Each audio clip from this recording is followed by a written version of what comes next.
Tried to impress a crush, ended up in viral embarrassment. I thought I had the perfect plan to impress him, until my dignity ran for the hills. Seriously, if someone had filmed my life at that moment, it would have been trending under #HotMessHarper and possibly banned for public embarrassment. So let me set the scene. My name is Emily Harper. I'm 22, a college student in Chicago, and apparently cursed with a crush on Jake Thompson, the most charming, laid-back, annoyingly good-looking guy in my entire art class. You know the type. Tousled hair that somehow always looks perfect, a laugh that makes people melt, and the ability to pull off a paint-stained hoodie like it's couture. He's basically the human equivalent of a Starbucks caramel macchiato. You want him, but you know he's going to cost you emotional stability. And me? I'm the girl who trips over nothing, spills coffee on herself at least once a week, and somehow manages to look like I've just wrestled a raccoon every morning before class. Yet here I was, desperate to impress Jake like my life depended on it. Because clearly, self-respect is overrated and viral embarrassment is somehow romantic in my brain. It all started one Monday morning when I walked into the art studio wearing what I thought was an effortlessly chic outfit, a crop top, high-waisted jeans, and sneakers I swore were fashionably distressed. Jake was leaning against the window, sipping his iced latte, scrolling through his phone. And of course, he looked like he had descended from a cloud of angel dust just for me. My heart did that embarrassing flutter thing that makes your brain short-circuit. And immediately, my inner monologue started screaming, "Emily, you need a plan. Something big, something unforgettable." Cue the first disaster in a series of poorly executed master plans. Step 1 in my foolproof strategy. Learn salsa dancing overnight. Yes, I know, normal people don't just decide to be salsa prodigies in 24 hours, but hey, I'm ambitious. I spent the entire Sunday watching YouTube tutorials, practicing in my dorm room while my roommate, Kara, laughed hysterically from the bed. I spun, twirled, and tried a dramatic dip that ended with me smacking my forehead against the wall. Minor detail, the real tragedy. My TikTok followers did see it, or at least a snippet Kara posted for funny content. Step 2. Post cool, artsy Instagram stories. I wanted to look effortlessly creative, like I woke up, painted a masterpiece, and had time for avocado toast. Reality? My arty shots looked like a toddler had thrown paint at the canvas while I posed awkwardly in the corner. But hey, it was all about vibes, not execution, right? Step 3, the pièce de résistance. Attempt a viral TikTok challenge that was trending that week, the one where people had to balance on a hoverboard while doing a choreographed dance. Genius, right? Until I realized my balance is basically non-existent. The moment I stepped onto the hoverboard, I wobbled like a newborn giraffe, arms flailing like I was summoning an invisible exorcist. And then of course I fell flat on my face. You'd think after all that I'd quit while I was behind, but no. I convinced myself it was just practice. Jake hadn't seen any of it yet, and that meant I still had a chance to impress him without permanently scarring my dignity. And maybe, just maybe, I'd become Instagram famous for being quirky instead of being an actual cautionary tale. Fast forward to Monday morning, and I was ready for my first in-person operation, the cute gesture. Nothing too crazy, just a subtle, I'm charming, creative, and totally not socially awkward moment that would make Jake notice me for real. My plan was simple in theory. Bring my sketchbook, pretend to doodle something incredibly deep and artistic while glancing at him casually, then offer to show him my amazing work. What could possibly go wrong? Everything, apparently. First, the sketchbook. I had meticulously chosen a notebook that screamed boho chic, artistic genius. But when I flipped it open to reveal my masterpiece, a vaguely abstract doodle that was meant to resemble a skyline, at sunset a gust of wind, because of course there was a gust of wind, blew all the pages into the air. Papers scattered across the studio like confetti at a very sad parade. Jake looked up, eyebrows raised. I tried to play it cool. Just, showing off my kinetic art, I said, as if having your papers attacked by the wind was actually a sophisticated art form. Spoiler alert, it was not. Then came the crowning moment, my dramatic reach to grab a particularly stubborn sheet. I slipped on absolutely nothing. There was literally nothing under my foot, but gravity, the universe, and my own clumsiness conspired against me. I flailed, knocked over a nearby easel, which of course had a half-finished canvas that fell in slow motion right onto my backpack, spilling colored pencils everywhere. A collective gasp from half the class, some laughter from the other half. And Jake? He was trying so hard not to laugh that it was simultaneously adorable and devastating. By the time I managed to gather the papers, my dignity was nowhere to be found. I wanted to melt into the floor, crawl under the nearest table, or just vanish into the ether. But of course, this was my moment. This was the big, impress him with my quirky, artistic charm moment. And I had just single-handedly turned it into a slapstick comedy act. Naturally, my inner monologue kicked in. Okay, Emily, new plan. Maybe he'll respect persistence. Maybe falling all over yourself is a bold statement about vulnerability, authenticity. You're basically performance art right now. I smiled nervously, trying to laugh it off. Art is about expressing yourself, right? I said, lifting a smudged pencil triumphantly. Jake chuckled. Not in a mean way, more in the I am slightly terrified but entertained way, which I chose to interpret as interest. And that's when I knew I couldn't stop. No, if falling onto your face, destroying your own artwork, and scattering colored pencils everywhere wasn't enough to impress Jake, nothing was. I needed a bigger plan. Something bolder, something more viral. Little did I know that my next stunt would take my minor embarrassment status and catapult me into the realm of campus legend. I mean, if they ever made a movie about socially awkward disasters, my life would be the prequel trilogy. So, yes. Chapter 1 of my great plan to impress Jake ended with me covered in charcoal, awkwardly trying to salvage my dignity, and silently praying to every higher power that nobody had filmed this. Spoiler, somebody had. But at that moment, I chose to ignore the warning signs, because in my mind, this was just the warm-up. The moral of this story, which I was blissfully unaware of at the time, is this. When you're hopelessly smitten, gravity becomes your mortal enemy, and social media becomes a relentless narrator of your every misstep. And that's how I officially began my campaign to impress Jake Thompson, the charming, oblivious art god, fully armed with terrible ideas, zero coordination, and a dangerously high tolerance for public humiliation. Little did I know, the next time I tried to be cute, millions of people would witness it. I just wanted to look cool. Now thousands of strangers know me as the girl who face planted on a scooter. And honestly, if you asked me the night before how I envisioned impressing Jake, it definitely did not involve a humiliating hoverboard collapse in front of half the campus. But that, my friends, is the life of Emily Harper, making disasters go viral since birth. So here's the setup. After my artistic incident in the studio, aka Chapter 1, the Great Paper Avalanche of 2025, I decided subtle gestures weren't enough. Nope. Subtlety is for people with coordination and social media sensibility. Two qualities I apparently lack. I needed a stunt, something bold, something that would scream, Emily Harper is quirky, fearless, and slightly insane in a totally charming way. Enter the hoverboard challenge. There was this TikTok trend going around. You ride a hoverboard while performing a choreographed dance routine. Supposedly, it's impressive, viral-worthy content. To normal humans, that sounds cool. To me, that sounded like a one-way ticket to humiliation, with Jake watching. Perfect. I spent the night before practicing, and by practicing, I mean I wobbled uncontrollably, narrowly avoided slamming into my dresser multiple times, and somehow managed to invent 3 new swear words that I would never utter in polite society. My roommate Kara peeked in at one point and just sighed. You're going to kill yourself in front of everyone, she said. Her tone was a mix of worry and pure entertainment. I chose to interpret it as encouragement. The morning of the stunt, I felt unstoppable. I had my hoverboard charged, my TikTok ready to record, and my outfit carefully curated to scream cool and effortlessly trendy. Black ripped jeans, a vintage band tee, sneakers that could survive at least half a fall, and hairstyled in that messy but intentional way that said, I'm casual but mysterious.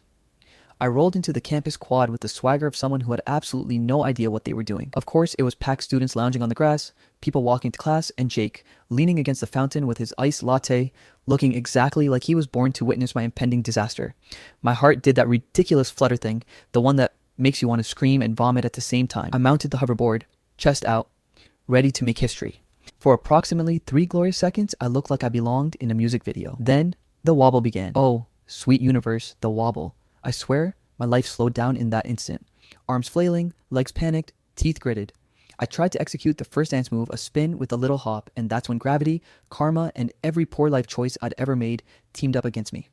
I fell flat, face first, and not in a subtle, graceful way, like someone tumbling in a rom-com for laughs. No, this was cinematic. A full body collapse, arms flailing, hoverboard ricocheting like a misbehaving pet, sneakers skidding across the quad like tiny cartoon rockets. I could hear the collective gasp of the crowd, followed immediately by laughter. Some absolute hero decided to record the whole thing. I didn't know at the time, but that footage would later circulate the internet with captions like, "This girl is committed to failing in style," and "Hoverboard dance regret." I lay there for a moment, dazed, wondering if life was just a cruel, unending loop of embarrassment.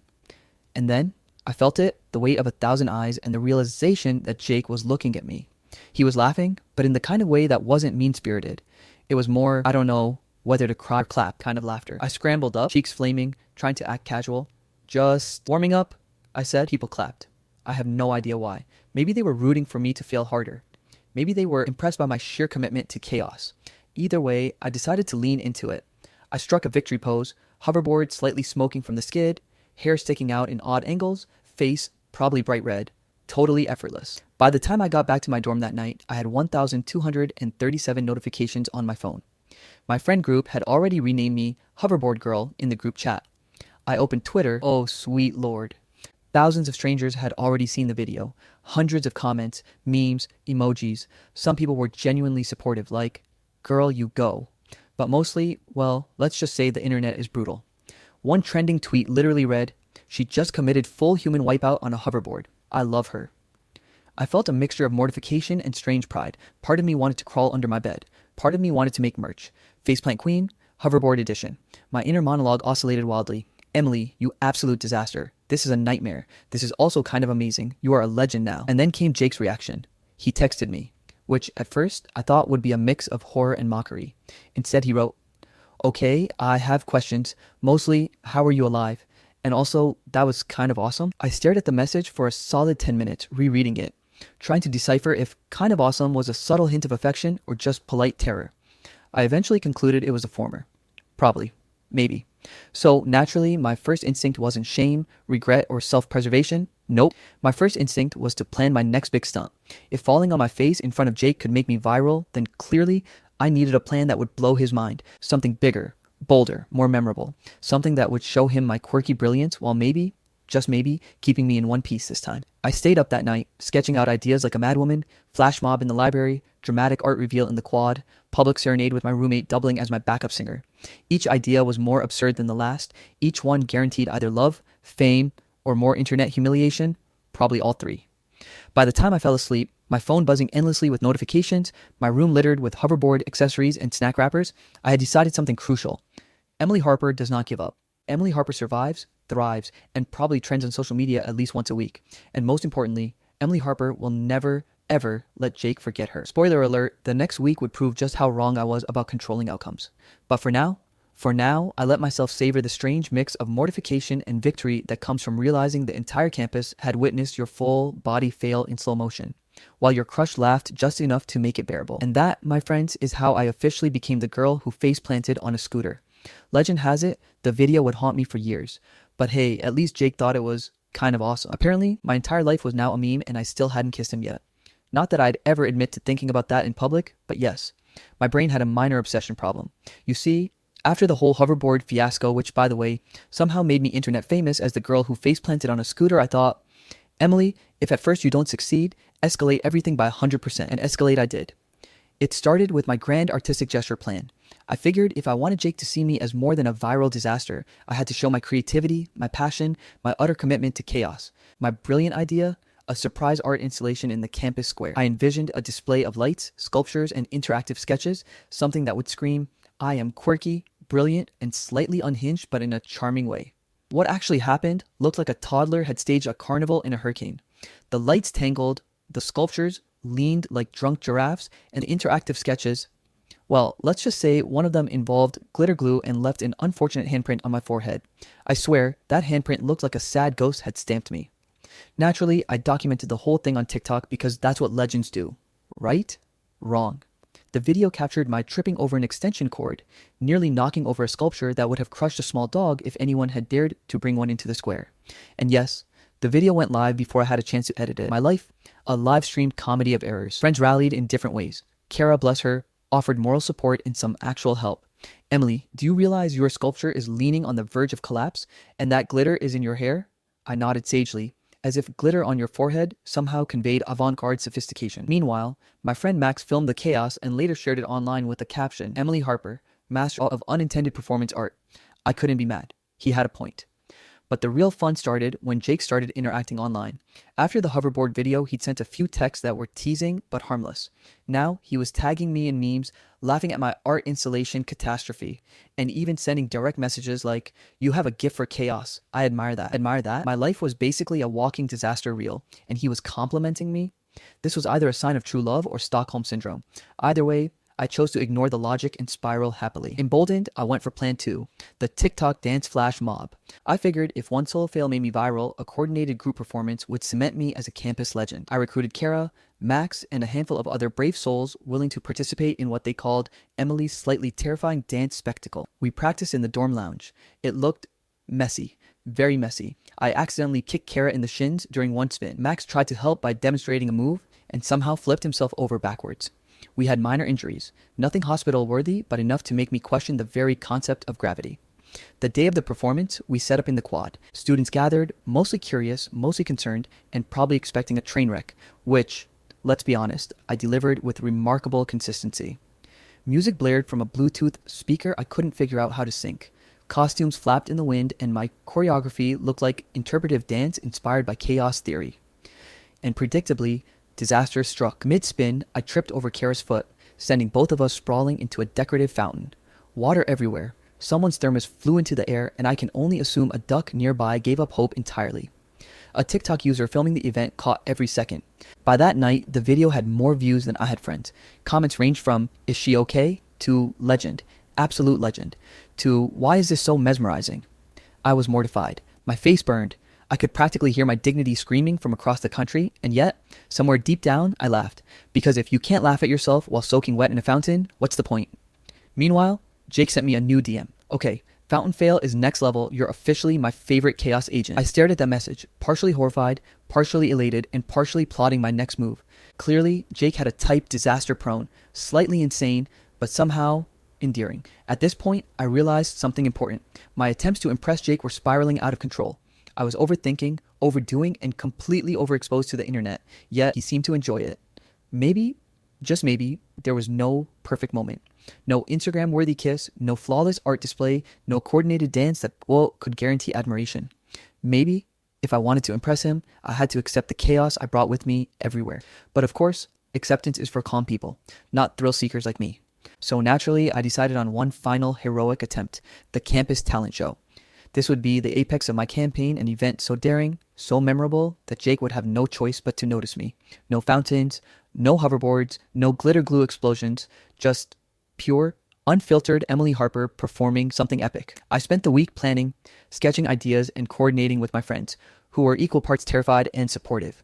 I practiced relentlessly, even though my practice sessions usually ended with a minor injury, a comedic fail, or both. But in my mind, this would be different. This time, I could control the outcome. This time, I could finally balance charisma, charm, and chaos into something less catastrophic. Of course, less catastrophic is a relative term in my life, but hope is a powerful motivator, and Emily Harper is nothing if not persistent. So, there I was on the eve of the talent show, exhausted, bruised, and glitter-covered from previous disasters, yet ready to attempt something epic.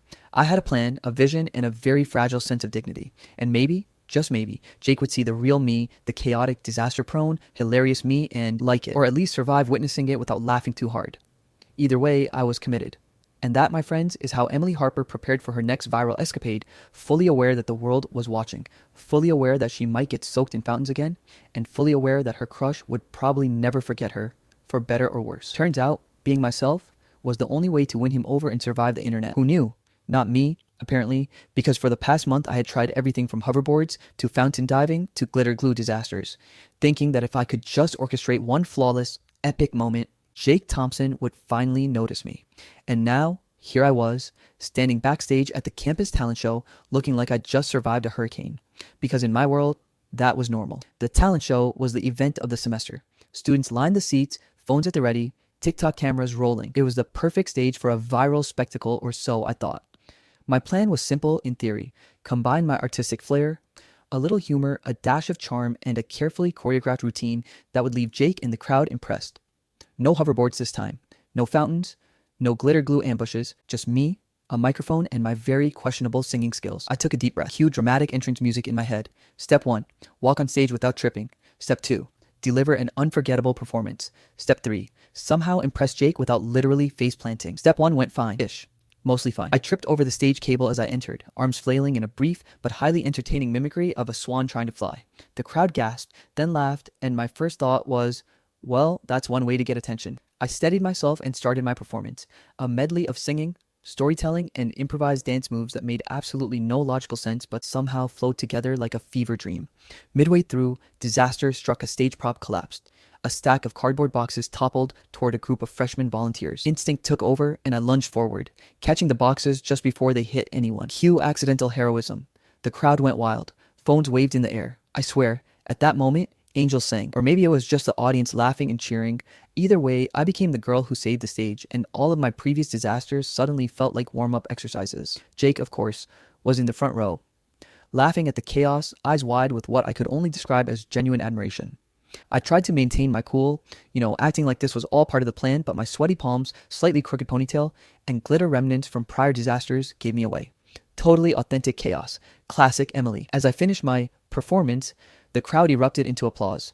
Not the polite applause reserved for tolerable mediocrity. Full, roaring, cheering applause. People were tweeting, recording, tagging me online, and I realized the irony. My most authentic, unplanned, disaster-prone moment had finally gone viral for the right reason. After I left the stage, still panting and mildly traumatized, Jake approached. He grinned, shaking his head. "Emily Harper," he said, voice full of amusement. "You are somehow exactly what I didn't know I wanted. Total chaos, zero filter, and somehow completely adorable." I blinked. Me? Adorable? My mind short-circuited. Thanks? I squeaked, unsure whether to hug him, high-five him, or apologize for all my previous failures. "Seriously," he continued, "all the stunts, the hoverboard, the fountain, forget all of that. This is you. This chaotic, wonderful, disaster-prone you is why I like you." Cue heart-melting moment. My brain tried to argue with my emotions. "Are you sure he's not just being polite?" Nope. His smile, the way he laughed at my awkwardness without judgment, the way he genuinely seemed impressed by my disaster turned heroism, all the evidence pointed to, yes, Jake Thompson genuinely liked Emily Harper for being Emily Harper. I took a deep breath and let it sink in. The internet could have its memes. Viral videos could float around forever. My face could be plastered all over TikTok with captions like, "Disaster Queen saves the day." And it would be fine. Because I had survived every humiliation, embraced my mistakes, and somehow ended up exactly where I was supposed to be. Proud, happy, and noticed by the guy I liked. And as I walked off the stage, arms aching from catching those cardboard boxes, my friend swarmed me, cheering, laughing, and teasing. "You're officially a legend," Kara said, shaking her head. "I swear, you can't plan this stuff. It just happens." "Exactly," I said, a smile tugging at my lips. Apparently, trying too hard is overrated. Who knew? Even later, when I scrolled through my phone and saw all the videos, memes, and comments, I couldn't help but laugh. Every tumble, trip, and chaotic stunt had led to this moment. It was ridiculous. It was absurd. It was utterly Emily. And it was perfect. Jake slid a text across my phone later that night. "So, same time next week? Maybe less stage props, more snacks?" I laughed out loud. My heart raced, my face warmed, and I felt a joy I hadn't felt through all the cringe-worthy stunts, viral fails, and social media chaos. I realized then that self-confidence didn't come from perfect timing, flawless choreography, or Instagram-ready moments. It came from embracing your imperfections, laughing at yourself, and owning your weird, chaotic self. As for Jake, well, let's just say he got the real Emily Harper, disaster-prone, quirky, loud, sometimes awkward, always genuine, and he liked her. Really liked her. So, yeah, my viral fame didn't fade. People still tagged me in memes, friends still laughed at my misadventures, and strangers still wondered why I always looked like I'd wrestled a tornado. But instead of embarrassment, it became a source of pride. I had survived the internet, survived my own overthinking, and most importantly, survived myself. And as I walked home that night, glitter in my hair, sneakers slightly scuffed, a new meme circulating under my name somewhere on TikTok, I realized something crucial. Life was too short to try to be perfect. Chaos was fun, mistakes were hilarious, and being yourself was enough. More than enough, actually. Jake caught up to me on the walk back, nudged my shoulder with his, and said, "So, what's our next adventure, Disaster Queen?" I grinned. "Oh, you have no idea." And somewhere deep down, I knew he was right. There would be more adventures, more accidents, more viral chaos. But for once, I wasn't afraid of it. Because turns out, being myself perfectly messy, gloriously chaotic, unavoidably funny me was exactly who I was meant to be. And honestly, I couldn't wait for the next embarrassment. All right, that's it for today. I hope you enjoyed the story. We have so many more amazing stories coming your way. So make sure you hit that subscribe button. Our goal is to reach 100K subscribers by the end of this year, and we'd love for you to be part of this journey. Thanks for watching, and I'll see you in the next story.